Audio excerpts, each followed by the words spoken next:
Welcome back to Seymi-Normal and Thriving. Today I am interviewing Julia from Journey to Self Services. Julia is a licensed independent clinical social worker and therapist. You've been doing it for 11 years, is that right? So I was licensed in 2018, so about 7 years. But yes, I've been in the field for about 11 years. Yeah. About 11 years, I think, like doing community. Yes, my name is community Okay. mental health. Yep. And you specialize in perinatal and motherhood support, Yes. as well as for couples, which I can tell you that I I needed that postpartum. So that's something that we'll be able to touch on as well. But you also focus in trauma healing. Is that right? Definitely work with some trauma as well with my clients. Yeah. Got it. Well, welcome, Julia, to my Semi Ask series. Now you're based in Massachusetts. Is that right? Yes. Okay. I lived in Massachusetts for about 6 years. Where in Mass? I was born and raised in Boston, but now I'm in the South Shore. So like in the South Shore. Very nice. I lived in three different places. I lived in Maynard, in Concord, and then in Acton throughout my 6 to 7 years there. So, but I went into Boston all of the time. I wish that we'd known each other when I was there, honestly. Right? Seriously. And then you have kids. How many kids do you have, and how old are they? I have a 7-year-old girl and a 3-year-old boy. Yeah. Okay. All right. I have two as well. I have a 6-year-old boy going on 7 next month. And then I have a 17-month-old right now, and life is life thing, which I know you get it because the threes as well was really tough for me. So, yeah. Definitely. Well, we're gonna go into the question just for, being conscious of your time. So the first question that I have for you, Julia, is how do the physiological and hormonal changes in perinatal period impact mental health? And can you think of any misconceptions about these challenges? Yeah, I would say that during the perinatal mental health is basically from preconception all the way to 1 year postpartum. So like through the pregnancy up to postpartum. Um, but I tend to see women in all stages of motherhood and the hormonal changes that happens is impacting mood. So sometimes you see moms who have really emotional experiences during their postpartum or period during their pregnancy, feeling unable to control their emotions, feeling sadness. Also, heightened sense of anxiety can increase as well. Like a lot of moms experiencing like intrusive thoughts, like what if something happens to my baby? What if something happens during my pregnancy? Am I going to survive the childbirth? Is the baby breathing when the baby's there and constantly checking? So a lot of those things happen that are related to the hormonal shifts. But yeah, so mood regulation, also stress response. So having like a limited window of tolerance to handle stress, overstimulation, and also with the hormonal shifts can impact sleep.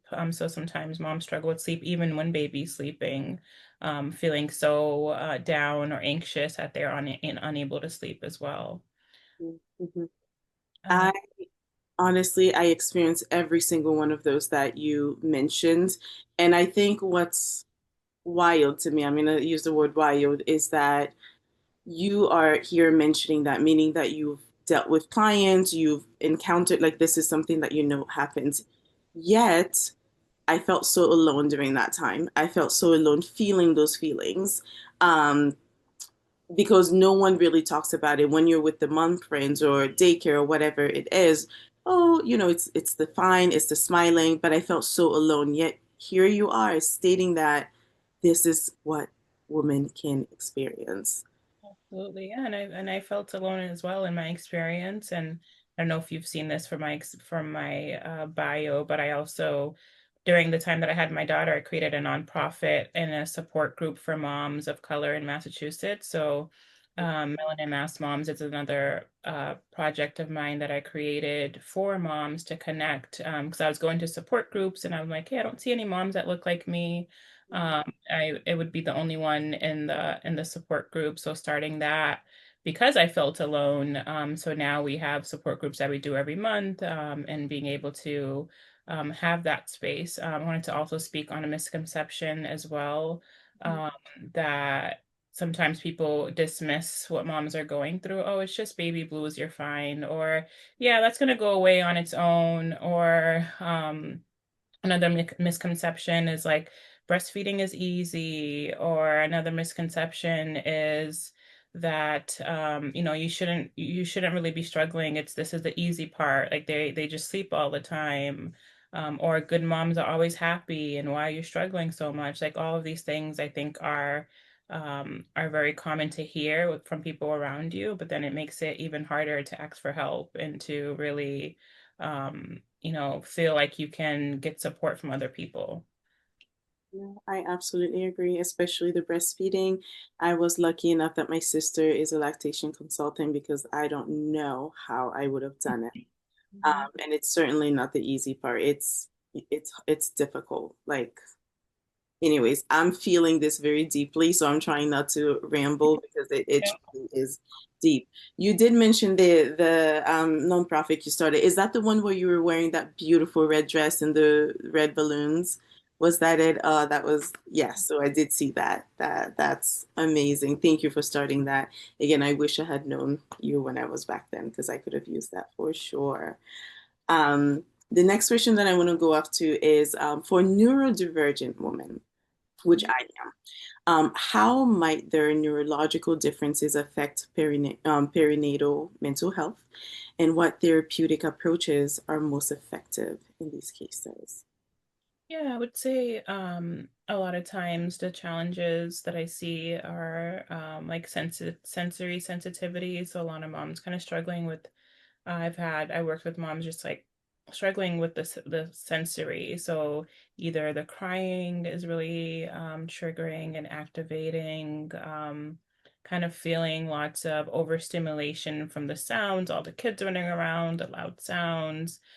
Challenges with executive functioning, that can sometimes impact like newborn care, like, wanting to have this structured newborn routine, but then not being able to do that because it's so hard in these early days, when you're also adding on the overstimulation and the heightened anxiety, and also just some of the treatment approaches, helping moms with creating routines that are flexible, that work well for their neurodivergent learning and support.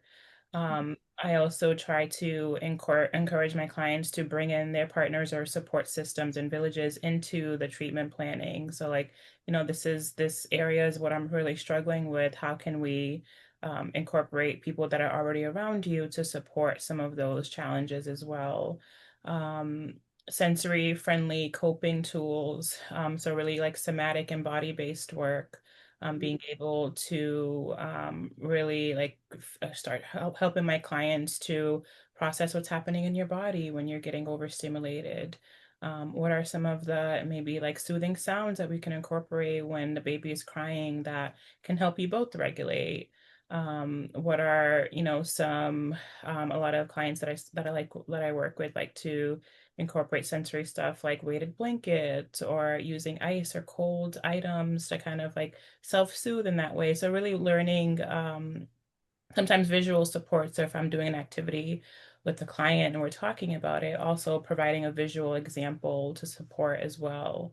And any type of fidgets or anything that is needed during session that helps them to feel safe and feel regulated, as we're talking about their mental health or more challenging topics. So those are some of the things that I do in session, but really helping them to create, not really structured, but more flexible routines that can support their mental health, throughout the day, when maybe for like new moms who are, taking care of the newborn all day. But yeah. I think with that, what I found interesting for me, and I know for sure it, other moms' experiences, is I didn't realize it was until I really started struggling with mine postpartum. I didn't realize the importance of disclosing that you are neurodivergent when you're expecting and postpartum, because, the perinatal and the postpartum phase and the hormones can really bring out things that you've never experienced before. So when you say that, I think it is so important that if you know that you are neurodivergent in any way, it's so important to disclose that so that you can get these help with these coping mechanism that you mentioned. I think that's huge. So thank you for sharing Yeah, it's also seeing a lot of like later diagnosed that. neurodivergent clients as well, where I've had clients who are like just finding out that they are or known all along, but having to kind of like tuck it away so that they can really present differently. And that's hard and that's draining. So I'm glad to see a lot of women, especially women of color, getting diagnosed and getting support and treatment for the neurodivergence as well. So yeah. I knew I was very late diagnosed. So I was initially diagnosed 2 years postpartum with my 6 year old. But then with my 1 year old, I just got diagnosed earlier this year with anxiety and very, very deep depression. So these are all things I didn't even know that I had. But the way that they came out was truly scary. So yeah, I wish that these are things that I knew because things would be so different. And, I still struggle. But thank you for mentioning those. And I hope that women hearing this, and especially in the perinatal phase, we'll just hopefully pay a little bit more attention to triggers and what else might be going on. Thank you. So question number three, this one, yes. What role does couples therapy play in supporting maternal mental health, especially when one or both partners are navigating perinatal mood and anxiety disorder, or even neurodivergence, like we just mentioned? Yeah, so I would say that having a mom or parents in general that is supported goes a long way to their mental health. If you have a partner and there's communication, there's communication challenges, not seeing eye to eye, not being able to support each other, that absolutely increases the risks for postpartum and perinatal mental health disorders. And something that is very interesting when I was doing my certification in perinatal mental health is that non-birthing parents, like fathers or other birthing parents who may be in LGBTQ families as well, non-birthing parents also can get impacted by perinatal mood and anxiety disorders. And if a birthing parent, like a mom who had the child, is struggling with depression or anxiety, that there's also 10% more risk for um, the non-birthing parents also experience that. It looks very different for male identifying parents. Sometimes it looks like isolation, anger, irritability. So you'll see that in like the dads and the male partners. And you just see it as like, oh, he's like, not engaging with me. He's not interested. But really he's struggling with his own stuff, his own mental health, depression, anxiety as well. But it just looks different biologically. Um, I would say that a lot of times just like having that support and having conversations about what's happening for your own mental health is very helpful. So when I work with my moms, I'm doing postpartum mental health plans. But part of that is also how can we connect with your partner during the postpartum period? What are some activities that you can do together to remind yourselves that, hey, like we are hyper focused on this baby, but we also have to prioritize ourselves and on our marriage and our commitment, our relationship as well, because that's going to help our mental health as well. So like I see that when couples are struggling with their relationship during the postpartum period, that also impacts the risks and the increases for perinatal mood and anxiety disorders. So part of that is really working on building emotional safety, having shared responsibility, going over the mental load. Like, hey, I've been waking up with the baby for 4 nights in a row. I really need you to wake up tonight and take you so I can sleep. So having those, helping my clients, having those conversations, creating a plan in place to help them create a flexible structure that sounds good for their mental load, and also creating safety for communication. That's huge. I have two follow-up questions with those that we didn't, but they can just be short answers. Number one is this hmm, is this really something that is presented or shared with birthing parents prior to really deep in the pregnancy or even after birth? The reason why I ask this is I never even thought about like my partner, my husband's what his experience was going to be like and to be proactive about it. It seems like it's something that is very reactive and after. Do you know of like, is this something that is really out there that is presented prior? That's question number one. And then question number two is if you do have a partner and you start noticing these difficulties happening postpartum, do you have any ways of presenting couples therapy to a partner that might be reluctant to it because they might not even know that they really need it? Yeah.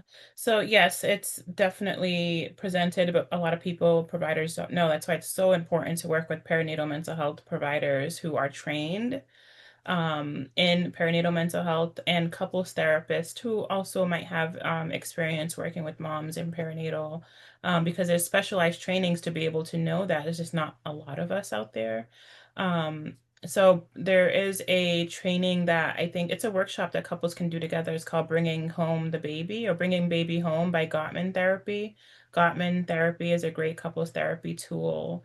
Um, and your second question is if you notice your partner, husband having struggles.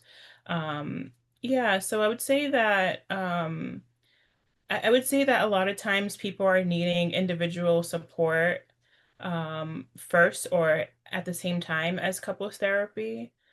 Because if you're not working on your own stuff, then the patterns continue. And you're not able to, like, couples therapy is really looking at the unit together and not the individual, I would say, diagnosis or presentations. But like, how are those individual things happening and infecting the unit together? As a family, as a system. So when I work with couples, I always recommend them to have also their individual therapy. Sometimes they don't, just because a lot of times it's stigma, it's culturally stigmatized. But I would say no, like being able to have communication around like, hey, I'm noticing these things. We feel disconnected. Let's give this a shot, and also explaining why it's important for us to have this healthy foundation and this um, emotional safe relationship to support our mental health and also to support our family unit as well. Right on. Right on, right on, right on. This will be so helpful to viewers. I just know it. So thank you for elaborating on that. Question number four, and then we have one more after this. But in what ways can practical strategies complement therapy for improved perinatal mental health or well-being? Yeah, so I'd say something that I like to start with my clients is going to your primary care doctor and doing all your updated lab work. A lot of times, women have low vitamin D levels. They have thyroid issues, hormonal panels that need to be checked on as well, because we want to rule out any medical things that can impact your mood, anxiety, and depression as well. So I'd start there. I would also help my clients to create consistent routines in their life, being able to focus on basic needs. I think those are practical strategy. What are the basic needs that we can focus on? Nutrition, moving your body. It doesn't have to be exercise. I like to say move your body. You can put on your favorite like Afrobeat song and dance in the living room with your baby. You can walk up and down the stairs a few times in your house. It doesn't have to be like this strenuous strength workout and you're like overheating. It doesn't have to be that. It can just be move your body in ways that feel good wake up and stretch your body out, and that can be enough. So nutrition, moving your body, getting some sunlight, going outside and sitting on your, your front steps for a few minutes and really getting soaking in the sunlight. Um, Also, eating nutritious foods and also being hydrated, really focusing on your water intake, really the basic needs that a lot of times when you're struggling, it's hard to meet those basic needs. Taking a shower and really being able to practice mindfulness throughout your day when you're in the shower, really smelling your shampoo, smelling your body wash, really taking your time on your skin and putting your lotion on after. And those are all things as moms, we rush through all of that. When you're sitting down and drinking your morning tea or coffee, actually taste it. Don't just like gulp it down and then go on to the next time. But like drinking your coffee, what kind of flavor are you feeling? How does it feel in your throat? All of the warmth and all of that. Being really mindful and present throughout your day. And that's just like little pockets of mindfulness, little pockets of being present. To really allow you to slow down, because we're, as moms, think we're pre-programmed to just be on and on and on. If we're able to just slow down, oh, and just be and just slow down in those small little moments to give that back to yourself because we need that. Yeah. Oh. Man, got me. And I'm saying this all because these are things that, helped me and I needed to hear as well. So I'm here, I'm seeing your emotions because I'm sure that it's something that we don't get a lot as moms, right? Oh, Yeah. I'm, I think I'm feeling that because obviously I've been through it. And I think what I'm sad about is I just wish more moms heard this because smelling that cup of coffee, or even I think it's the shampoo you mentioned, or body wash is the one that got me because we just go and we go and we go and then go. And there's so much beauty in even just smelling your shampoo that just brings you back to the moment. So I just wish more moms heard that because I think even something as small as that would help. So thank you for that because I know I'm going to be putting that on. I appreciate that. Um, so the last question is, what are some key signs that new mothers and their partners should be aware of regarding perinatal mental health challenges, and when should they seek professional help? Yeah, I'd say really just not being interested in things that you used to be interested in doing, losing interest, increased sadness, intrusive thoughts, irritability, having panic attack, unable to function in daily life. That's when, like, okay, like she's not eating, not taking showers, not taking care of herself, feeling really detached from yourself or baby. That's usually signs that it's time to get some more help. Other like instances of like self-harm to yourself or the baby, that's immediate support. But earlier than better. We don't have to wait to get to that point to ask for help, right? It's like, hey, I'm just, dealing with a lot of emotions, and I think it's okay to seek support in those early days, so that we can prevent it from getting to that point as well. And I would love the stigma to go around. Please, for anyone listening, you don't need to wait because for me it was I waited for the pattern. I waited for it to become so heavy and so much and so scary. So the first sign of that, help doesn't mean being hospitalized. Help doesn't mean having to go into therapy 5 days a week. Help means just hearing what those feelings are like. For anyone listening, I please, please, please, please urge you from the first sign to just go and seek help. Talk to your therapist, talk to your doctor, your primary health doctor. That's how mine started. Just reach out to somebody and just get that going because you just don't want it to become so heavy before you seek help. Mhm. I love that. Well, for my closing, they're not, as deep thought questions, but I did want to ask you, what are some resources you offer couples who seek your services? Yeah, so I right now I am working with couples on couples intensive. So those are 3-hour sessions where we're really diving deep. So I'm not doing weekly couples therapy anymore. So I'm structuring it into 3-hour sessions because I find that week by week we're kind of talking about the same things and really surface level. But when we were able to do the 3-hour intensive, we got deeper. We really were able to like get to the root of issues and traumas and things that like we don't see on the week to week basis in therapy, but like let's really dive deep into your childhood and how has this impacted your relationship. So I love doing couples intensive. They're great, and a lot of my couples do really well with them, being able to focus on patterns and things that they've been struggling with their whole life, and being able to slow down and really take our time in a 3-hour session has been really helpful. So that's what I do for couples. Yeah. Perfect. How often do they get to choose then how many times they want to Yeah. have one? Yep. So it's as needed. So some they're doing it every few months or so. Yeah. I love that. And then how can my audience find you online and support your work? Journeytoselfservices.com is my website. Also on Instagram, Journey to Self Services. Yeah. Perfect. Julia, to say thank you for your time feels small, but thank you so, so much for your time. You're going to help out so many women out there, and then you've certainly helped me. So I just want to say thank you so, so much. We appreciate your time. Have a good rest of your day. Thank you. You too. You too. Bye.